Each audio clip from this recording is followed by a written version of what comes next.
Öyle hüzünlüyüm ki, bir keman inlese de döksem içimi avuçlarıma.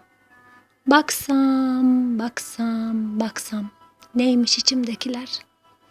Savursam gökyüzüne, versem rüzgarlara götürse, dertleri geldiği yere, sevinçlerimi beyaz bulutlara, gülümsediğim anları çiçeklere götürse, renk renk, desen desen. Ağladığım anları çocukluğuma götürse, gözyaşlarımla beraber.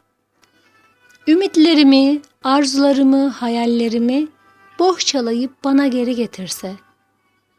Öyle hüzünlüyüm ki, bir ney üflese de Mevlana'nın dilinden, dönsem, dönsem, dönsem, kendimden geçene kadar. Kor olup, ateş olup yansam, toz olup yeniden karışsam toprağa. Akif'in mısralarıyla yağsa kara kışın kar taneleri, yavaş yavaş kapatsa üstümü. Veysel'in nameleriyle uyusam zemherinin koynunda. Ecdadımdan yadigar Yemen türküsüyle uyansam.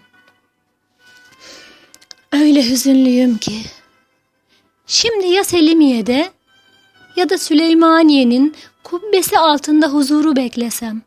Beklesem, beklesem. Yunus'un dediği gibi haykırsam o engin kubbenin altında.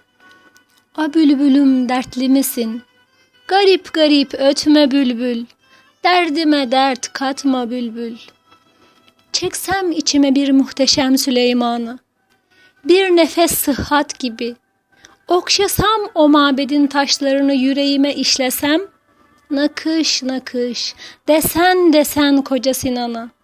Seyretsem İstanbul'u Yeditepe'den, şafaktan önce, güneşin mızrakları daha minareleri görmeden, İstanbul'un Fatih'in fethi istediği gibi, ben yine o kutlu şehirde huzur istesem.